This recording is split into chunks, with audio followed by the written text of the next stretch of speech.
Yeah, you can see that. Okay, so I wanna try to keep the center. Oh, okay. I can see about where I need to be. I may have to. I think I'm gonna put a mark here first. See, I can see where the deadbolt's going right there, so I know that's about the center, right about there. That looks to be about the center of the whole thing. Okay.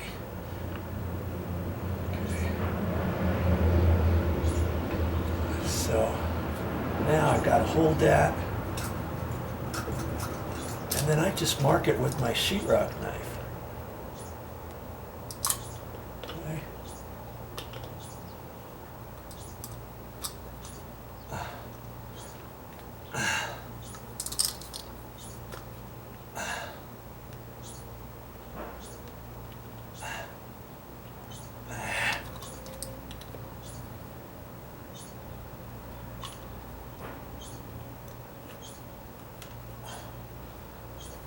Okay. I think I can see that. Okay.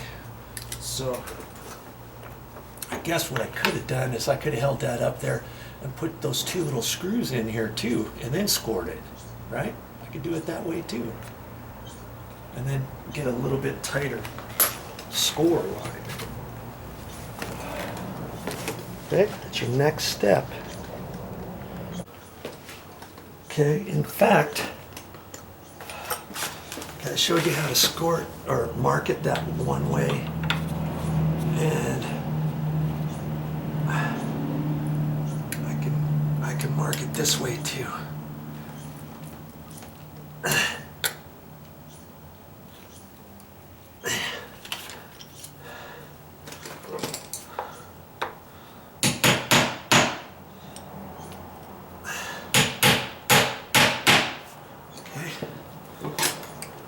That.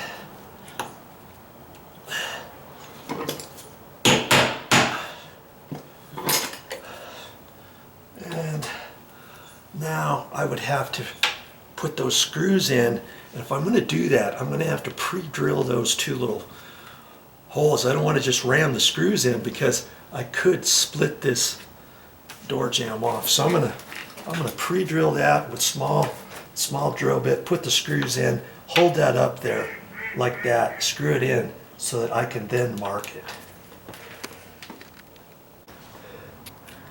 Okay, I've got that in there. Now I can score that with my sheetrock knife easier, can I? Right down there. And if you have enough gap here, you could close the door and then see if your deadbolt works and stuff. I can't do that because it's hitting. See? It's hitting. The edge of that is hitting that, so I can't really do that. That's okay. I don't need to. I'm gonna just leave this here. And now I can score this. And you want to make sure you have a sharp knife, sharp sheetrock knife to do that. Mine is just a hair dull. I should actually change it, but because I've got it screwed on there, I can press on there a little bit harder. I want to make sure I don't mess up and go too far, because then I'll put a mark on the door jamb. Really don't want that, do I? Okay, there we go. Now I can take this out and I can mortise that little section out of there. And I was going to do this a couple weeks ago, but I thought, no, I need to go to the store and get a nice chisel. I got a chisel bit set, but it was 1/2 inch, 3/4, and 1 inch. But see, this one's a 1/4 inch. And I like the ones with the metal on the end, and I can just use this when I get done with it, right? To protect this edge, these edges. Boy, that thing is sharp too. You don't want to get your fingers on there. And I like using a 1/4 inch because then it's easier. It's easier for me to get this notched out around the edge, you know, and around this curve more easily than if I had a 1/2 inch chisel. You see what I mean? Now I can do that. I don't have a lot of room here to show all this to you, but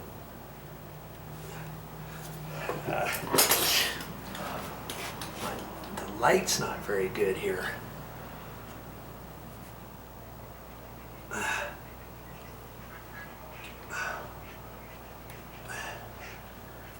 Okay.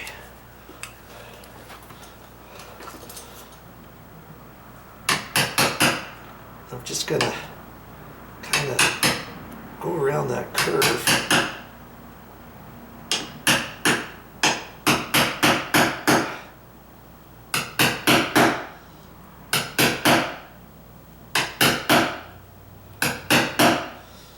Okay, and because this is small, now I can take that and just mark the edge, you know, as I go down here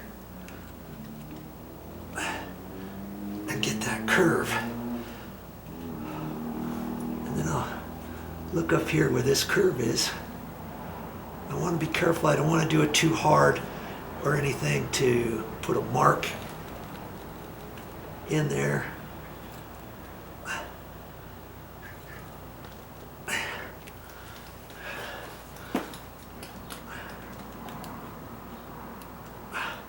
I can just do half of it, half of the 1/4 inch as I'm going around the curve, let's say, and then the straight line, I'll just tap it. So I like to get half of it and then put in the same line, tap it a little more. Same line, tap it a little more. Okay, and then I can go up on this and just rock it.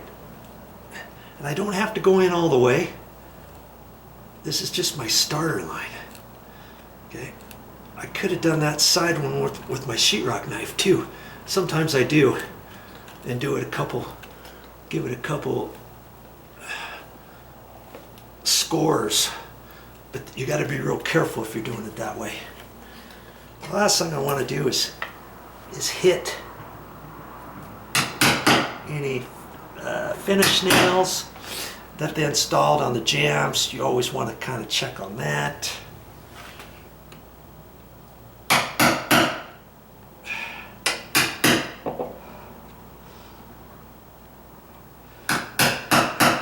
The last 1/4 inch chisel I had, the whole thing was only about like this long, and it gave me a little bit more control because I was closer to my work. But hey, I'll just have to make do with what I got, right? Now I can take some of that off and just tap it. Don't tap too hard.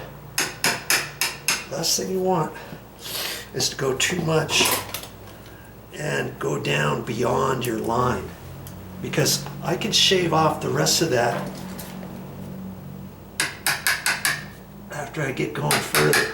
I don't have to do it all at the same go and get the same thickness all the way down. You see what I mean? I can just take my time. Where's my knee pad? Gotta get my knee pad out.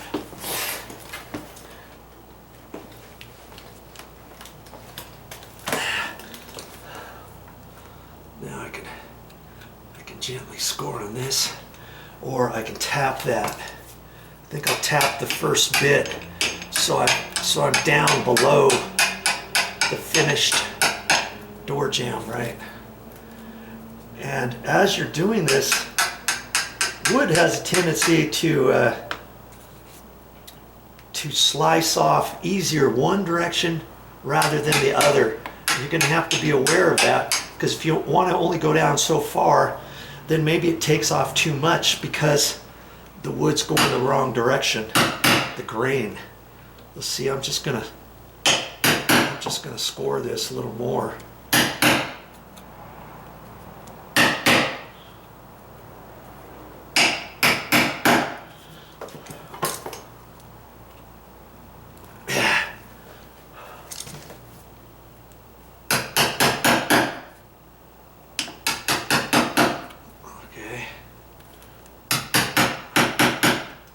You just take your time. It's not a race. We're not racing anybody, are we? I'm not.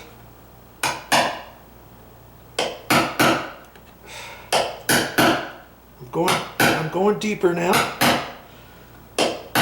See, I do one, and then once I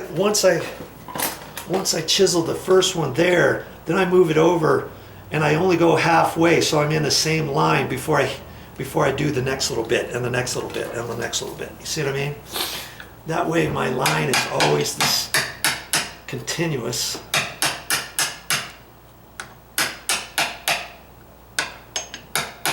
Oh. You know what? I should make it just a hair, not as deep, right? Remember?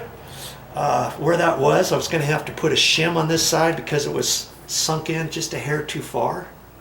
I got to remember that. So maybe I don't do any more over there. I always like to do it a couple, shave off some and then try the strike plate and then do a little more like that.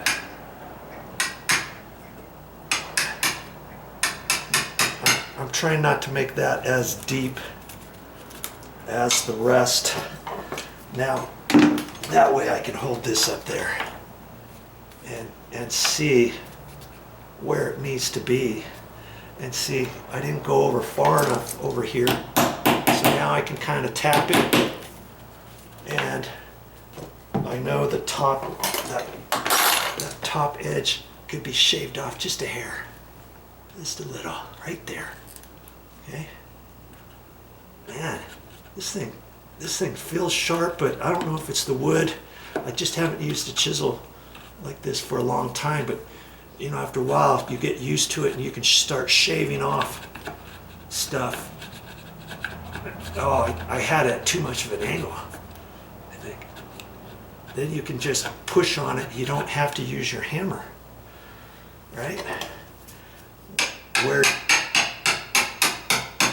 Where you think you can go.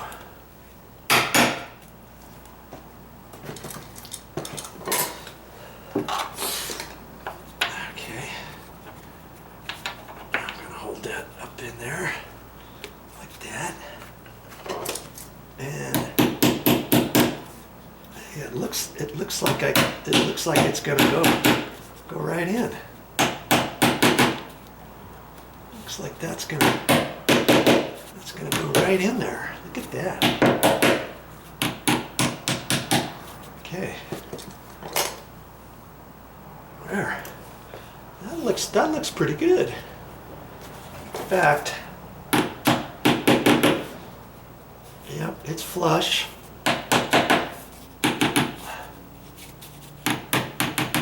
That looks very nice. Now I'm going to just eyeball the center of that, and you can do it with that, or you can get your pen out.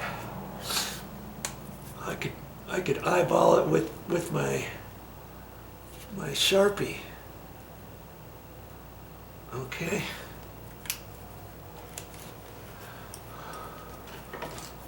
I'm still going to use this, my scratch awl. for my drill bit. Okay. Like that. And now I got to be careful getting this out, so because you don't want to just rip it out, because you could take off some of the wood. And geez, I did such a good job. It was kind of tricky to get out of there. Okay, so now I'm going to just take a smaller drill bit than what I need first, so that my hole's not going to move on me. See, these long ones, I got to pre-drill that out.